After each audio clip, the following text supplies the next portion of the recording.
Adventure scooter ba ang hanap nyo? Meron po tayo ditong Honda ADB 160. Gaano nga ba kaganda ang scooter na ito? Yan ang ating aalamin ngayon. Tara!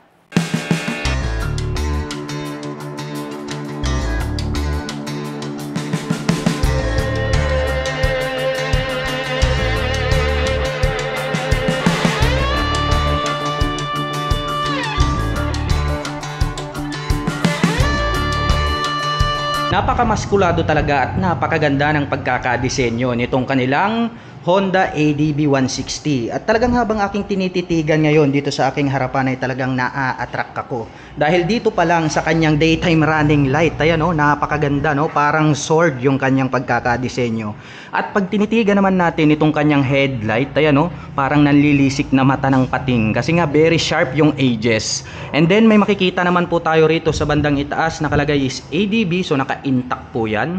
At dito po may nakalagay rin po rito na HSTC, also known as Honda Selectable Torque Control. So yan ang kagandahan ng scooter na to mga ka-LM. Pagdating naman po dun sa mga curve and then dun sa mga madudulas na daanan, ang Honda Selectable Torque Control ay isang malaking bagay. Dahil once po na na-detect nitong ating sensor na magi-skid po itong ating mga gulong dito sa likuran, ay agad po nitong pagpapantayin ang ikot hanggang dito sa harapan, para po maiwasan natin na ma-skid or mag-slide itong ating scooter. Kaya talagang napakagandang features ng Honda Selectable Torque Control. Well, dito naman sa gitna, very attractive itong kanyang visor.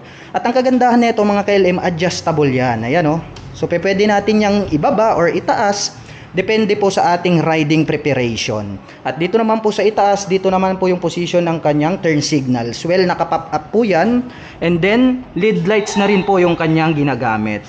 Well, mapunta naman tayo rito sa kanyang side cover. Yun napakamaskulado talaga. Naka-emboss tong part na to. May deep lines dito, naka-curve, naka-V-shape.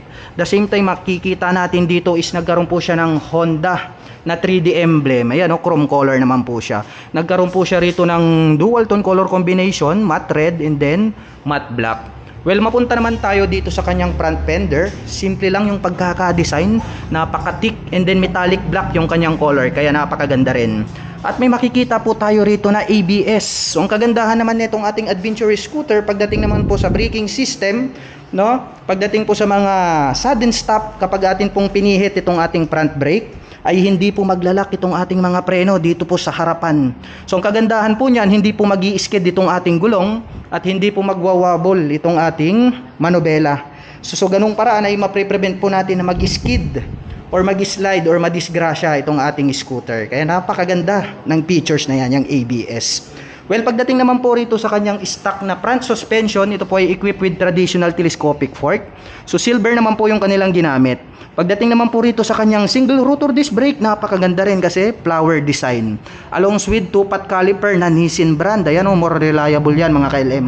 At yung kulay po niya is matte black. Pagdating naman po rito sa kanyang mags, napakaganda rin, naka-Y design and then dark gold color po yung kanyang color. Pagdating naman po sa mga sukat ng gulong, silipin natin, meron po itong 110 by 80-14.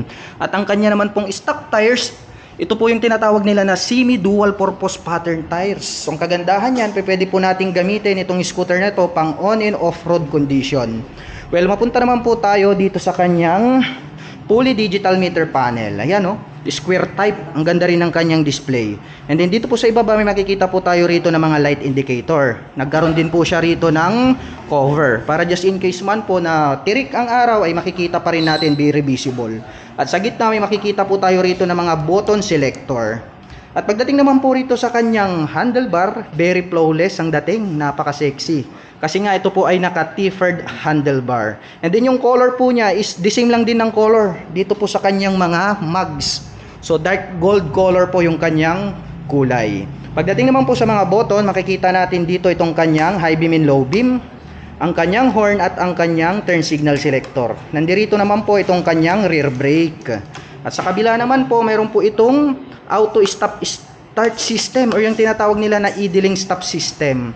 Well, ang kagandahan naman ng ating adventure scooter, pagdating naman po sa mga traffic situations, once po na ikaw ay naipit sa traffic or di kaya nag-stop sa stoplight, ay agad pong mamamatay itong ating scooter 5 to 3 seconds. Well, sa ganoong paraan ay nakaka-save po siya ng more fuel at least emission. So napakalaking bagay lalong-lalo na sa mga Metro Manila itong idling stop system. Ang kagandahan niyan, mayroon na rin po siyang hazard. Ayan, nandirito sa gitna. Nandirito rin naman po itong kanyang electric starter at ang kanyang front brake. Pagdating naman po sa mga stock na side mirror, ayan o, dahon type. Maganda na rin itong kanyang stock na side mirror. Well, mapunta naman tayo sa kanyang ignition. Dito, makikita natin nagkaroon ng bottom nod selector. So, ibig sabihin po ito ay equipped with keyless system. Well, ang kagandahan niyan, effortless na rin ang pag-turn on and off or pag-activate nitong ating adventure scooter. Dahil nga po pa-remote ka na lang para ka lang nanonood ng television. Well, dito ang kagandahan niyan, included na rin po rito sa kanyang ignition itong kanyang fuel and set button.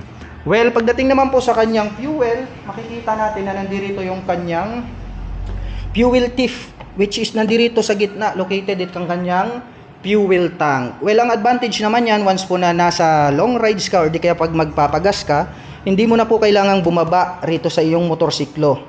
Dahil nga po very accessible, nasa gitna na siya, kaya less hassle free na rin. At dito naman po sa kabila, nandirito po ang kanyang left side pocket. So may door po rito, pupush lang po natin siya.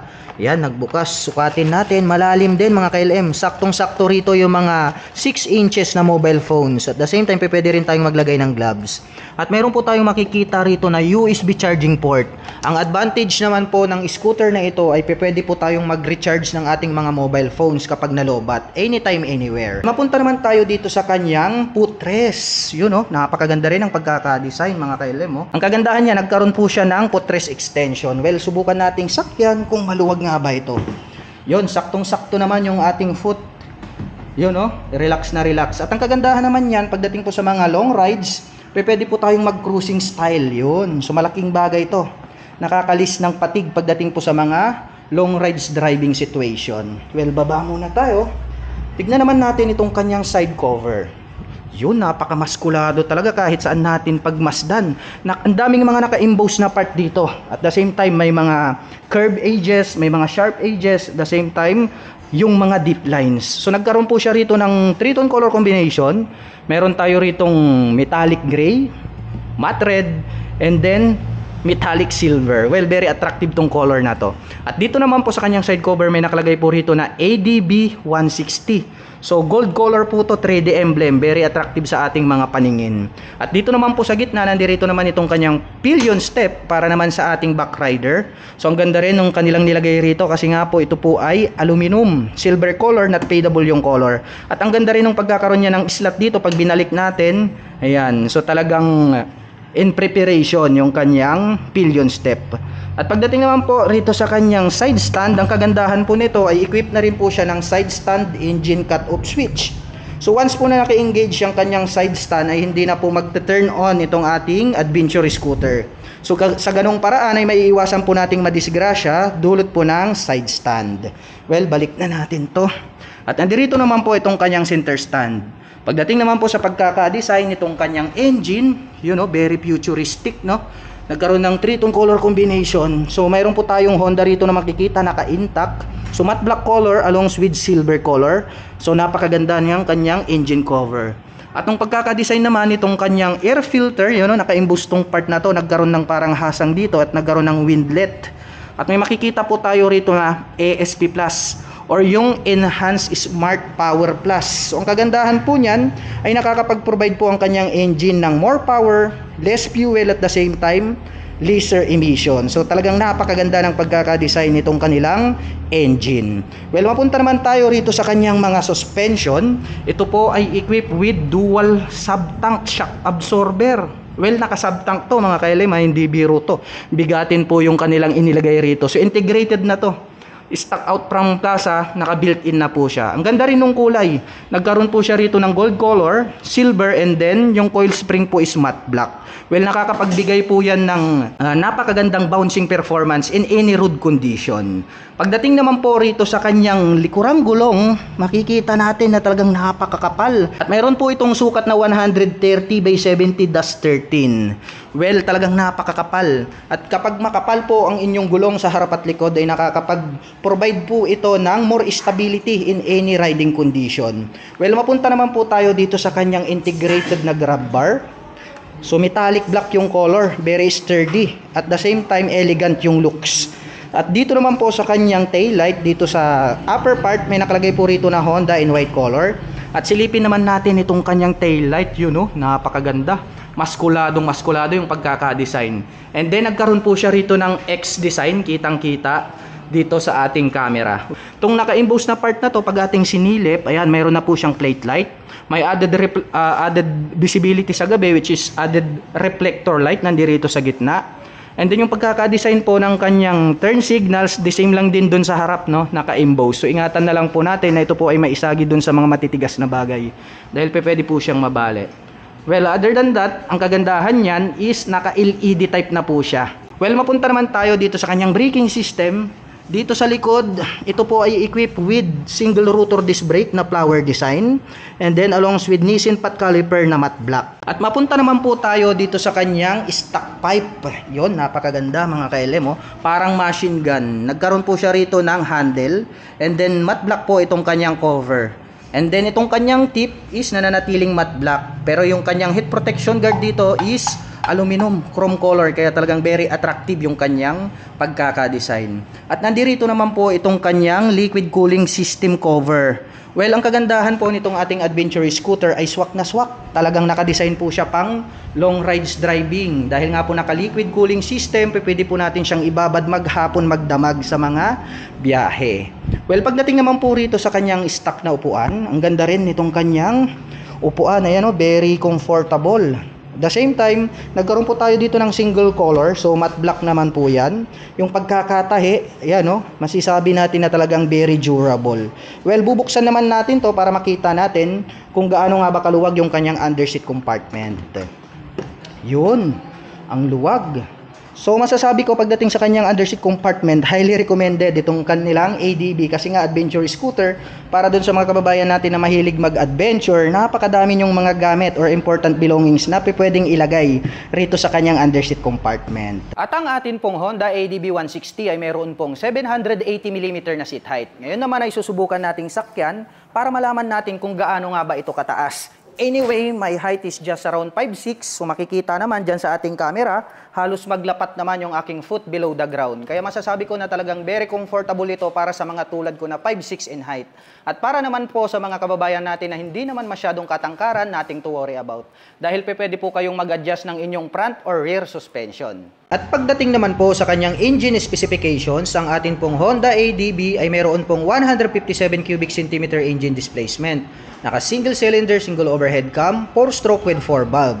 At nakakapag-provide naman po ito ng maximum power na 11.8 kW at 8,500 RPM. Habang nakakapagbigay naman po ito ng maximum torque na 14.7 Nm at 6,500 RPM. At ang presyo po ng ating Honda ADB 160 ay nagkakahalaga po ng 166,900 pesos. At kung balak mo naman pong kumuha ng hulugan ay kailangan mo lang pong mag-down payment ng 36,800 pesos. At pagdating naman po sa kanyang monthly installment, ito po ay mayroong 7,193 pesos sa loob ng 3 taon. Hello po mga ka-LM! Please support my husband, MRD Vlogs. He's a new vlogger from Pangasinan na ngayon ay nasa Canada. Huwag niyo pong kalimutang suportahan ang aking asawa. Maraming salamat po. At para sa mga kababayan natin naghahanap ng Honda motorcycle, maaari niyo po kaming bisitahin dito sa Honda Trias Shop, Poblacion, Manawag, Pangasinan. At kung motorsiklo ang hanap niyo, kay Guanzon tayo!